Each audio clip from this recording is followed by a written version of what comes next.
100 gram. So my name is Olivia Loy.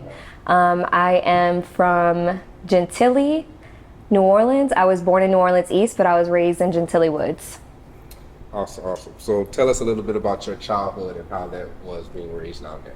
Yeah, so I had a really great childhood. Like, honestly, I remember playing outside a lot. I was definitely the oddball out growing up. Like, I was just like in my own little world. Like, you could just find me by myself, like playing with my imaginary friends and the animals. So I definitely enjoyed my childhood.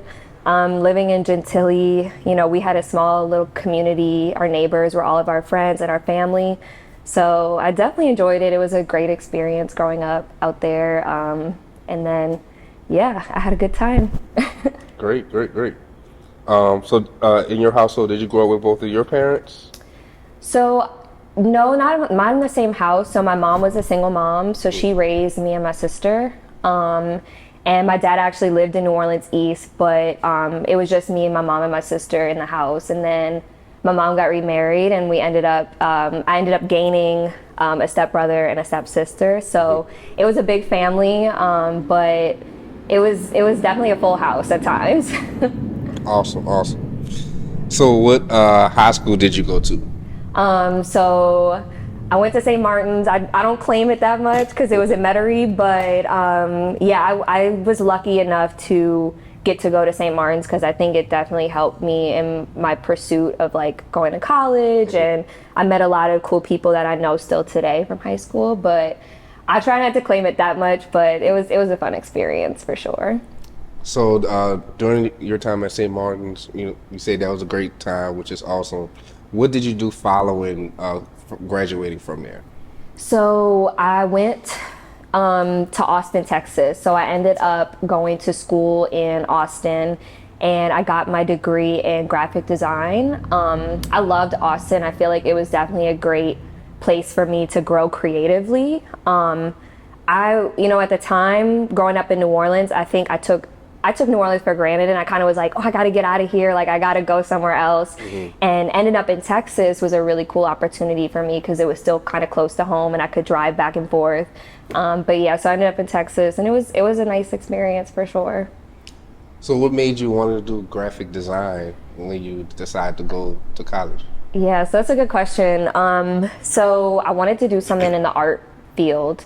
And I just remember like hearing like my mom and my dad's voice in the back of my head, like, you can't make money being an artist. Like, you can't, like, it's not feasible to go get like a fine arts degree or something in that avenue. So I was like, okay, I'm going to try to do something technical but still in the art field. So doing graphic design, I was able to learn a really specific skill.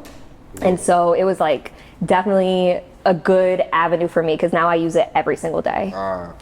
Yeah. That's interesting. Yeah. I mean, that's a great thing. Yeah. Because it's kind of like finding a balance in between an art, but also being very technical about the skill as well. Yep. So it's good that you found that early on. Yeah. Because there's so many other people that go for finance and don't want to do that at all. Right. And not think about, well, hey, you could do this particular, this path and still come out the way that you want to come out. So Yeah. I think that was a good move by you. So how long has fashion played a part in your life? Oh gosh. So fashion is pretty much the reason I exist, I feel. Well, style. So I believe style and fashion are two different things. I think at a young age, that's how I express myself. I remember dressing myself, like I always had this, I wore this polka dot dress when I was little, and I was obsessed with it, and it literally just made me feel so magical.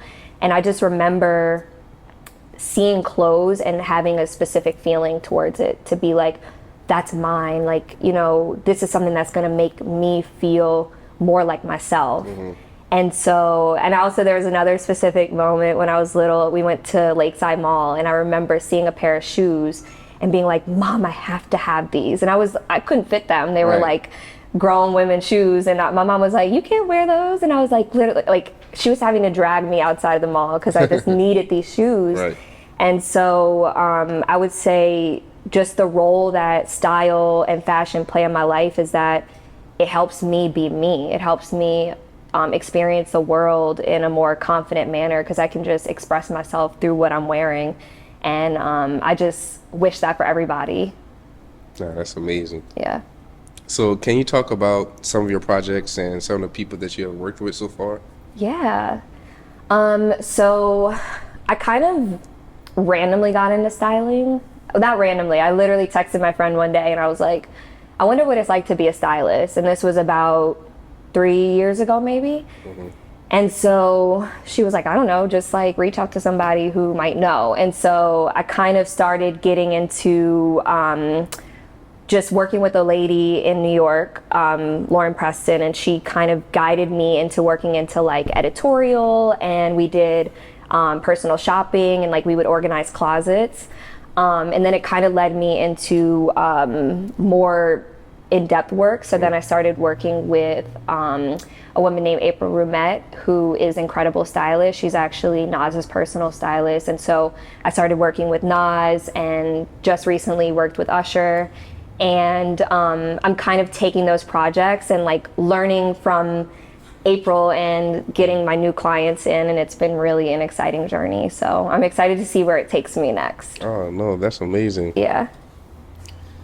So during those times, like working with these individuals, can it be intimidating sometimes, or like what are your thoughts and feelings going through the process of making, you know, these celebrities or any other individuals supposedly look good for the entire world to see? Yeah, I mean, it's definitely intimidating, but I think for me, it goes back to what style means to me is that I want somebody to feel confident. I want somebody to feel good in what they have on so that they can show up in the world with that light, you know? And so at the end of the day, it's not about who I'm dressing, it's about how they feel when I dress them. And so I just want to make sure that they feel happy and they feel good and they can like show up and be like, yeah, I'm a rock star. Like, you know, the outfit makes them just really pop out in a specific way. And so I think that's when like the intimidation just kind of dissolves, because at the end of the day, we're just people and we want to feel like ourselves. And so that's what clothes does for me. And so I try to share that with other people. I thought you'd be like, I don't feel intimidated. Oh no, it's definitely scary because you'll be like, oh my God, did I like... Oh, I said that was a trick question. Right? Did I tie his shoe right? Or did I put the jacket on right? So there's definitely moments where you know, question yourself. But I think that is with every field. I think you kind of learn from those moments you get more confident as it goes along. For sure. And I even think, you know, mistakes are your biggest lessons. Yep. So big facts. Yeah. Yeah, definitely. Can't really lose, you know? Nope. Always winning. All right. So what keeps you inspired now? Wow. I would say lately it's been travel. I've been really blessed to be able to travel the world this last year.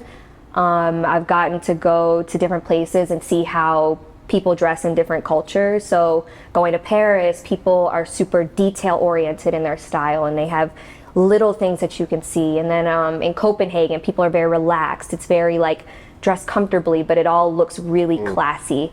And so I think traveling has helped me kind of stay inspired with how I dress. And then just meeting different people. People are always my inspiration at the end of the day. Awesome.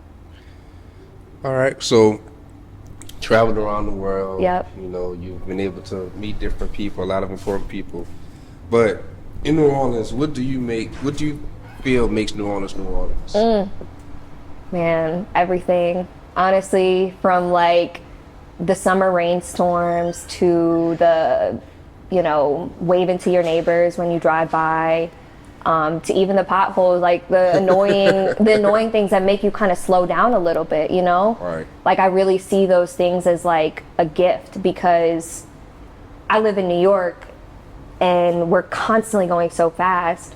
And then when you come here, it's like you are forced to slow down a little bit and experience every little corner of the city. And so I really find it to be the most magical place in the world. Again, getting to travel everywhere and then coming home and still feeling that way is really an incredible feeling. So I would say all the little details of New Orleans just makes it one big delicious pot of gumbo. Like, excuse the pun, but Right. it's true. Yeah, it's very true. It's not, you didn't say any lie at Yeah. all. So I totally understand. I think everybody will understand once they hear that. Yeah. So tell us about an experience that you've had that can only happen in New Orleans. I feel like this is really cliche, but like Mardi Gras, like I feel like Mardi Gras, I feel like people sleep on it sometimes, but I just remember like growing up and going every single year, and like, I'm not condoning this, but like partying with like police officers and like getting drunk and being like, I don't know if I'm supposed to do this, but I'm gonna do it anyway because nobody's stopping me. And I feel like that literally only exists in New Orleans. And I think, we have we look out for each other.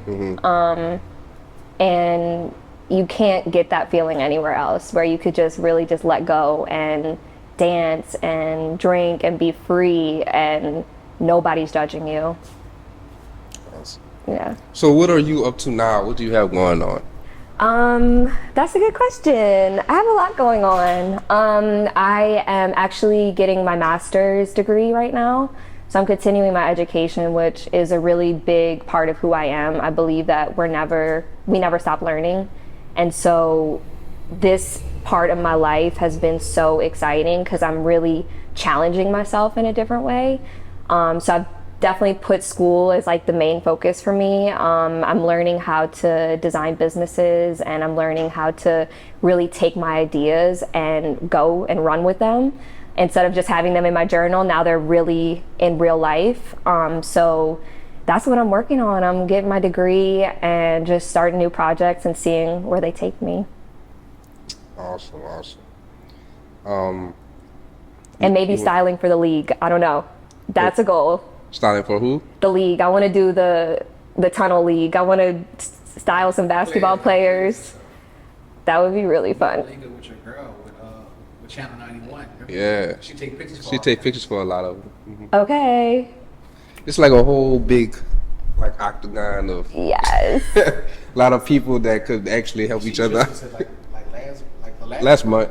Last month. Okay, that would be crazy. Yeah. Let's do it. So this is actually, I wanted to ask you if you had any questions before I ask this last question. All right, cool. So if you could go back in time, what message would you give your younger self? I would tell my younger self to really love yourself, to really see who you are, like look in the mirror and accept yourself for who you are, and to not change to, make someone else feel comfortable or to make someone else feel better. Like, always authentically be yourself, because the older you get, the more you're gonna have to unlearn that, I guess, distractions from other people, and it's a little hard. But I think once you really truly love yourself, that's when you start to bring in a lot of magic in your life. Dope. So tell everybody where to find you at and how to get in touch with you if they, need any styling sessions or anything like that. Okay. You guys can hit me up at OKLives with a Z on Instagram. And you can also hit up my website, olivialoy.com, and you can email me there. Only in New Orleans.